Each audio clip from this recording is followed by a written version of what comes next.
Dear students, एक बार फिर से आप सभी का स्वागत है आपके अपने यूट्यूब चैनल में। तो आज के वीडियो में बात करेंगे 50 मोस्ट इम्पोर्टेंट सोशल साइंस के ऑब्जेक्टिव क्वेश्चन का, जो आगामी 2025 के परीक्षा के लिए बहुत ही महत्वपूर्ण सवाल होंगे। और सभी इम्पोर्टेंट सवाल है बच्चों, क्योंकि ये 2024 के फाइनल एग्जाम में आया हुआ है। तो मामूली सवाल नहीं समझना है इसको, जबकि 2024 के फाइनल एग्जाम में आया है, यानी कि आगे भी रिपीट हो सकता है। ठीक है, तो चलिए हम लोग देखते हैं पूरा 50 सवाल को। ठीक है, एक एक करके निपटाते हैं दोस्तों इसको। तो 2024 का ये सवाल है, बहुत ही इंपॉर्टेंट सवाल है, और देखते हैं 50 में सवाल कौन कौन से आए थे 2024 में, जो आपके आने वाले परीक्षा के लिए भी इम्पोर्टेंट कैसे हो सकते हैं। देखते हैं जरा इसको। तो पहला सवाल है, इतिहास को सामान्यतः कितने कालखंड में बांटा गया है? तो इतिहास को 3 कालखंड में बांटा गया है, प्राचीन भारत, मध्य भारत और आधुनिक भारत में। सेकंड सवाल होगा कि भारत के पहले गवर्नर जनरल कौन थे? भारत के पहले गवर्नर जनरल तो वारेन हेस्टिंग्स, और इन्होंने कलकत्ता में फोर्ट विलियम बनाया, मतलब कि कलकत्ता में उच्च न्यायालय की स्थापना किया था। ठीक है, 1773 में आपका जो है रेगुलेटिंग एक्ट आया था, उसी समय गवर्नर जनरल कौन थे? तो वारेन हेस्टिंग्स। 1774 में स्थापना हुआ था न्यायालय का। ठीक है, आगे तीसरा सवाल देखेंगे। 1757 में प्लासी का युद्ध रॉबर्ट क्लाइव और किसके बीच लड़ा गया था? तो 1757 का जो लड़ाई था वो रॉबर्ट क्लाइव और सिराजुद्दौला के बीच लड़ा गया था दोस्तों। चौथा सवाल है कि नील विद्रोह कब आरंभ हुआ? नील विद्रोह कब आरंभ हुआ था? तो नील विद्रोह आरंभ हुआ था आपका 1859 से 60 के बीच में। 1859 से 60 के बीच में। अगला क्वेश्चन होगा कि धन की निकासी का सिद्धांत किसने दिया था? तो धन की निकासी का सिद्धांत दादा भाई नेरोजी ने दिया था, और इन्हें grand old man of India भी कहा जाता था, याद रखें आप लोग। नेक्स्ट क्वेश्चन होगा छठा कि किस रंग का झंडा बिरसा राज का प्रतीक था? ठीक है, किस रंग का झंडा बिरसा राज का प्रतीक था? तो लाल, हरा, केसरिया या सफेद? तो सफेद रंग का जो झंडा था वो बिरसा राज का बहुत ज्यादा प्रतीक था। ठीक है, आगे प्राचीन काल में लेन देन का साधन क्या था? प्राचीन काल में लेन देन का क्या साधन था? तो ऑप्शन है वस्तु विनिमय, सोने का सिक्का, मुद्रा, और इनमें से कोई नहीं। तो प्राचीन काल में लेन देन का साधन जो था वो वस्तु विनिमय था, यानी कि वस्तु के बदले वस्तु। ठीक है, आगे भारी संयंत्र भारी अभियंत्र संयंत्र HEC, हैवी इंजीनियरिंग कॉरपोरेशन की स्थापना कब हुई थी? तो आपका हुआ था वो 1958 में हुआ था। 1958, यानी करेक्ट ऑप्शन डी हो जाएगा। आगे क्वेश्चन होगा कि मलमल क्या है? तो एक गरम मसाला, मलमल क्या है? गरम मसाला। दूसरा है बारीक सूती कपड़ा, तीसरा चंदन की लकड़ी, और चौथा है रेशमी कपड़ा। तो मलमल जो है आपका होगा वो बारीक सूती कपड़ा हो जाएगा बच्चों। नेक्स्ट क्वेश्चन होगा 10वां नंबर की 1857 के विद्रोह को और किस नाम से जाना जाता है? ठीक है, बहुत ही इंपॉर्टेंट सवाल है ये सब। तो 1857 को और किस नाम से जानते हैं? तो सिपाही विद्रोह से, क्योंकि बैरकपुर में सबसे पहले सिपाहियों ने ही विद्रोह किया था। इसमें मंगल पांडे बहुत ही महत्वपूर्ण नाम था। आगे 11वां सवाल है कि ठाकुर विश्वनाथ सहदेव को फांसी कब पड़ी थी? ठीक है, तो रांची में 1857 की क्रांति का नेतृत्व कौन किया था? विश्वनाथ सहदेव ने, और इनको फांसी पड़ा था 16 अप्रैल 1858। दोस्तों ये इतना इंपॉर्टेंट सवाल है कि इस बार JSSC सीजीएल में भी ये सवाल आ गया था। ठीक है, JSSC सीजीएल में भी। नेक्स्ट क्वेश्चन है कि कौन भारत को असभ्य देश मानता था? भारत को असभ्य देश कौन मानता था? तो William Jones, Warren Hasting, Thomas Webington, Macaulay और कोलब्रुक। तो अभी हम लोग जो भी पढ़ते हो मैकाले का ही दिया गया शिक्षा पद्धति। ठीक है, तो वही उन्हीं का कहना था कि भारत जो है वो असभ्य देश है, और जब तक अंग्रेजों के बनाए गए सिलेबस से भारत नहीं पढ़ेगा तो आगे नहीं आ सकता, इसलिए भारत को असभ्य देश मानने वाला यही था। आगे है कि शांति निकेतन की स्थापना कब हुई थी? तो 1901 ईस्वी में हुआ था, जिसको रविन्द्रनाथ टैगोर ने किया था। ठीक, और जनगण मन लिखने वाले भी यही थे, और अमर सोनार बांग्ला भी लिखने वाले यही थे दोस्तों। आगे किस भारतीय समाज सुधारक के प्रयास से सती प्रथा का अंत हुआ? देखिए, अंग्रेज का बात किया जाए तो लॉर्ड विलियम बेंटिक ने इसके लिए काम किया था, सती प्रथा के लिए। और भारत में बात किया जाए तो राजा राम मोहन राय ने। सती प्रथा क्या होता था? तो होता था सती प्रथा कि जिस किसी भी औरत का पति मर जाता था तो उसको जबरदस्ती चीता में बांध के जला दिया जाता था। ठीक है, इसी प्रथा को बंद करने का प्रयास कौन किया? राजा राम मोहन राय और लॉर्ड विलियम बेंटिक ने। आगे 15वां सवाल होगा कि वर्ण व्यवस्था आधारित था। तो वर्ण व्यवस्था मतलब कि जैसे कि ब्राह्मण हो गया, क्षत्रिय हो गया, वैश्य हो गया और शूद्र हो गया। तो यह वर्ण व्यवस्था किस पर आधारित था? जन्म पर था, क्षेत्र पर था, या कर्म पर था? तो यह जो व्यवस्था था वो कर्म पर स्टार्ट था। ठीक है, कर्म पर आधारित हुआ करता था। आगे 116वां सवाल देखेंगे आगे 116वां सवाल देखेंगे कि जलियांवाला बाग हत्याकांड किस वर्ष घटित हुआ था। तो वो दोस्तों हुआ था 13 अप्रैल 1919 को, और ये पंजाब के अमृतसर मैदान में जलियांवाला बाग के मैदान में हो रहा था, जहाँ पर बैसाखी का पर्व और अपने नेता का गिरफ्तारी के लिए जो आंदोलन कर रहे थे लोग, और दो नेता थे, डॉक्टर सैफुद्दीन किचलू और सत्यपाल मलिक, दोनों का जो गिरफ्तारी हुआ उसके वजह से वहाँ पर ये मतलब कि चल रहा था, ठीक है। और अचानक वहाँ पर जनरल डायल ने जाकर गोलियां चलवा दी थी। नेक्स्ट क्वेश्चन 117 देखेंगे कि भारत का राष्ट्रीय खेल है। भारत का राष्ट्रीय खेल क्या है? तो भारत का राष्ट्रीय खेल हॉकी है, और याद रखना है कि आयरलैंड में हॉकी को हर्ली कहा जाता है। नेक्स्ट 118वां नंबर है कि मानव स्वयं में है। तो मानव देखिए स्वयं में क्या है? एक रिसोर्स है, स्वयं एक संसाधन है मानव। आगे 119वां सवाल है कि जैव संसाधन होता है। तो जैव संसाधन उसको कहते हैं जो जीव जंतु से उत्पन्न होता है, यानी सजीवों के शरीर से उत्पन्न होता है, उसे जैव संसाधन कहते हैं, और जिसमें जान होता है। बाकी जिसमें जान नहीं होता उसको अजैव कहते हैं, यानी निर्जीव वस्तु से जो उत्पन्न होता है सो। नेक्स्ट 120वां सवाल है कि वैसे संसाधन जिनकी प्रकृति शीघ्रता से नवीकरण कर लेता है, जिनकी प्रकृति शीघ्रता से नवीकरण कर लेता है, उसे क्या कहते हैं? तो उसे नवीकरण संसाधन कहते हैं, नवीकरण संसाधन। नेक्स्ट 121वां सवाल है कि जल ग्रह किसे कहते हैं? तो आंख बंद करके मार देना है, पृथ्वी, ठीक है, पृथ्वी। और यह सूर्य का तीसरा नंबर का ग्रह है, मंगल, बुध, शुक्र, पृथ्वी, ठीक है, चौथा में मंगल आता है। आगे है कि निम्नलिखित में कौन सी तीव्र ढालों पर मृदा को रोकने के लिए सर्वाधिक उपयुक्त है? क्या बोला है कि तीव्र ढालों पर, ठीक है, तीव्र ढाल, अगर ऐसे तीव्र ढाल हुआ तो बोला मृदा अपरदन को रोकने के लिए क्या है? तो ऐसे करके जुताई करना दोस्तों, ठीक है, उसको समोच्च रेखीय जुताई कहते हैं।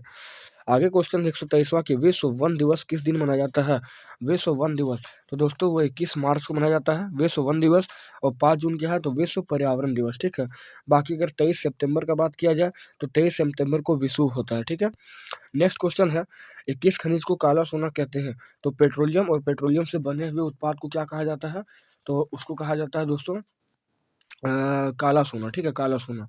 और सफेद सोना का बात किया जाए तो वो क्या होता है? कपास होता है। चलिए नेक्स्ट क्वेश्चन देखते हैं, ये 125वां कि बॉक्साइट उत्पादन में झारखंड का कौन सा स्थान है? तो बॉक्साइट उत्पादन में झारखंड का जो है वो अभी फिलहाल पहला स्थान है। अब आगे देखते क्या होता है, अभी फिलहाल पहला स्थान है। आगे क्वेश्चन है निम्न में से कौन सा गैर परंपरागत ऊर्जा स्रोत नहीं है? देखिए बोला गैर परंपरागत स्रोत नहीं है, ठीक है। तो देखिए ज्वारीय ऊर्जा, पवन ऊर्जा और सौर ऊर्जा, दोनों तीनों क्या है? तो ये गैर परंपरागत स्रोत है। बच गया आपका कोयला, तो ये गैर अपरंपरागत या परंपरागत स्रोत है, ऐसा भी आप कह सकते हैं। परंपरागत जो बहुत पुराने जमाने से चला आ रहा है उसको परंपरागत कहते हैं। आगे 127वां होगा कि सुनहरा रेशा किसे कहते हैं? तो सुनहरा रेशा दोस्तों पटसन या इसी का एक दूसरा नाम है जूट, पटसन या जूट को सुनहरा रेशा कहते हैं। आगे 128वां सवाल है निम्नलिखित में से कौन प्रमुख पेय फसल है? ऑप्शन आप देखिए कि पहला दिया दूध और शरबत, दूसरा दिया चाय और कहवा, तीसरा जल और नारियल का पानी, और चौथा दिया गन्ने का रस और चना का सत्तू का शरबत। देखिए आसान है ऑप्शन, चाय और कहवा हो जाएगा आपका, क्या यही हो जाएगा आपका पेय फसल। नेक्स्ट 129वां देखिएगा मनुष्य की जिन क्रिया से आय बढ़ती है और आर्थिक उन्नति होती है उसे क्या कहते हैं? तो जाहिर सी बात है उसे आर्थिक क्रिया कहेंगे। बाकी आपका प्राथमिक क्रिया क्या होता है? तो प्राथमिक क्रिया आपका कृषि हो गया, खनन हो गया, ठीक है। बाकी सामाजिक क्रिया, तो समाज के लिए कुछ काम अगर किया जाएगा समाज के उत्थान के लिए तो उसको सामाजिक क्रिया बोलेंगे। और अनार्थिक क्रिया क्या होगा? तो जिस क्रिया में हमें कुछ आर्थिक रूप से कुछ उन्नति नहीं मिलेगा उसको अनार्थिक क्रिया बोलेंगे। जैसे किसी के शादी होगा किसी के घर में, तो जाकर उसमें खाना परोस देना है, ठीक है, या कहीं बाराती में डांस कर देना है, तो सब आपका क्या हो गया? अनार्थिक क्रिया हो गया। नेक्स्ट 130वां संचार के साधन का एक उदाहरण क्या है? तो बिजली, नदी, मंदिर या इंटरनेट। तो इसका ऑप्शन हो जाएगा इंटरनेट, ठीक है, संचार का साधन। संचार का मतलब क्या होता है? तो सूचना और संदेश को एक जगह से दूसरी जगह पहुंचाना क्या कहलाता है? संचार। और इसी तरह परिवहन होता है, तो परिवहन होता है यात्री और सामान को एक स्थान से दूसरे स्थान पहुंचाना। नेक्स्ट 131वां देखें किसे उद्योग की जननी कहते हैं, ठीक है। तो उद्योग की जननी दोस्तों लोहा को कहा जाता है, उद्योग की जननी, और उद्योगों का मेरुदंड भी इसे कहा जाता है। आगे 132वां सवाल देखेंगे टिस्को को कोयला कहाँ से प्राप्त होता है? तो टिस्को, ठीक है, टिस्को जो 1907 में इसका स्थापना हुआ था जमशेद जी टाटा की वजह से। तो और ये कहाँ है? तो जमशेदपुर में है टाटा। टिस्को का फुल फॉर्म क्या होगा? Tata iron steel and steel company, ठीक है। तो ये झरिया और रानीगंज में स्थापित, झरिया और रानीगंज से इसको कोयला मिलता था। बाकी उड़ीसा वगैरह, उड़ीसा के क्योंझर से इस सबसे मिलता था इसको लोएस्ट, ठीक है। नेक्स्ट 133वां सवाल देखेंगे, प्रति 1000 पुरुषों पर महिलाओं की संख्या को क्या कहते हैं? तो वो दोस्तों होता है लिंगानुपात। प्रति 1000 पुरुषों में महिलाओं की संख्या को क्या बोलेंगे? लिंगानुपात बोलेंगे। आगे क्वेश्चन होगा कि विश्व की कुल जनसंख्या का 75% लोग कहाँ पर रहते हैं? तो विश्व की जनसंख्या का लगभग 75% लोग कहाँ रहते हैं? तो वो 2 महाद्वीप है, एशिया और यूरोप में। बाकी आपका 25% जो है, यही आपका और जो बच गया आपका 5 महाद्वीप, उसमें रहता है 25% व्यक्ति। नेक्स्ट क्वेश्चन है, भारत के संविधान को बनाने में कितना समय लगा? तो भारत के संविधान को बनाने में 2 वर्ष 11 महीना और 18 दिन लगा। और संविधान सभा में जब दिसंबर और जुलाई में चुनाव हुए थे, जुलाई 1946 और दिसंबर 1946 में अंतिम बैठक हुआ, तो उसके बाद इसको काम सौंपा गया संविधान सभा को। और 2 वर्ष 11 महीना 18 दिन के बाद आखिरकार 26 नवंबर 1949 ईस्वी को संविधान बना लिया गया और उस दिन संविधान दिवस मनाया जाता है। लेकिन संविधान को लागू किया गया आपका 26 जनवरी 1950 को, ठीक है। 26 जनवरी 1950 को। विश्व का सबसे बड़ा लिखित संविधान किस देश का है? तो विश्व का सबसे बड़ा लिखित संविधान क्या है? भारत का, क्योंकि इसको बनाने में भी तो लगा है 2 साल 11 महीना 18 दिन। नेक्स्ट क्वेश्चन है 137वां कि भारतीय संविधान के प्रारूप समिति यानी कि ड्राफ्टिंग कमेटी के अध्यक्ष कौन थे? ड्राफ्टिंग कमेटी के, ठीक है। तो ड्राफ्टिंग कमेटी के अध्यक्ष आपके थे डॉक्टर बी.आर. अम्बेडकर यानी कि भीमराव अम्बेडकर। आगे बात करेंगे 138वां सवाल का। तो भारत एक संप्रभु राष्ट्र, देखिए अभी तो बताया गया था, भारत एक संप्रभु राष्ट्र कब बना? ठीक है, भारत एक संप्रभु राष्ट्र बना कब? 15 अगस्त 1947 को। 15 अगस्त 1947 को भारत एक संप्रभु राष्ट्र बना था। नेक्स्ट क्वेश्चन है, राष्ट्रपति का कार्यकाल कितने वर्ष का होता है? तो राष्ट्रपति का कार्यकाल आपका 5 वर्ष का होता है। राष्ट्रपति का कार्यकाल 5 वर्ष का होता है। नेक्स्ट है कि झारखंड कितने लोकसभा क्षेत्र में बटा हुआ है? तो 14 में। और हम लोग जो है वो गिरिडीह लोकसभा क्षेत्र में दोस्तों, हम लोग, ठीक है। आप लोग कमेंट करके बताएं कि आप लोग किस लोकसभा क्षेत्र में आते हैं। तो हम लोग गिरिडीह लोकसभा क्षेत्र में। तो लोकसभा क्षेत्र जो है 14 बटा हुआ है। बाकी विधानसभा का बात किया जाए तो 81 सीट है और राज्यसभा का बात किया जाए तो 6 सीट है। नेक्स्ट क्वेश्चन है 141वां नंबर की, कार्यपालिका जो है किसके प्रति उत्तरदायी होता है? तो कार्यपालिका जो आपका विधायिका के प्रति। सरकार के आपके 3 अंग होते हैं, कार्यपालिका, ठीक है। कार्यपालिका, ये सबसे पहले आप आ जाइए विधायिका, फिर है कार्यपालिका और फिर है न्यायपालिका, ठीक है। तीनों का काम बटा हुआ। विधायिका का काम है कानून को बनाना, कार्यपालिका का काम है कानून को लागू करना और न्यायपालिका का काम है न्याय दिलाना, ठीक है, न्यायपालिका का। तो फिलहाल कार्यपालिका किसके प्रति उत्तरदायी होती है? तो विधायिका के प्रति। आगे क्वेश्चन होगा, प्रथम दृष्टया रिपोर्ट एफआईआर कहाँ दर्ज की जाती है? तो एफआईआर जो है संबंधित थाना में ही दर्ज होता है। जिस एरिया में आपके साथ क्राइम होगा या कुछ भी होगा, एक एक्सीडेंट हो गया तो फिर आपको उसी थाना में आपको रिपोर्ट दर्ज करना पड़ेगा। नेक्स्ट 143वां नंबर है कि उच्च न्यायालय के न्यायाधीश को कौन पदमुक्त करता है? देखिए उच्च न्यायालय के न्यायाधीश, ठीक है, उच्च न्यायालय के न्यायाधीश दोस्तों बहुत ही इंपॉर्टेंट सवाल है, यानी कि हाईकोर्ट का जो जज होता है उसको कौन पदमुक्त करता है? तो प्रधानमंत्री या उच्चतम न्यायालय के न्यायाधीश या राज्यपाल या महाभियोग। तो ये ऑप्शन हो जाएगा महाभियोग की प्रक्रिया। आगे 144वां नंबर, सच्चर समिति की रिपोर्ट किससे संबंधित थी? तो सच्चर समिति की रिपोर्ट जो थी मुस्लिम समुदाय से रिलेटेड थी।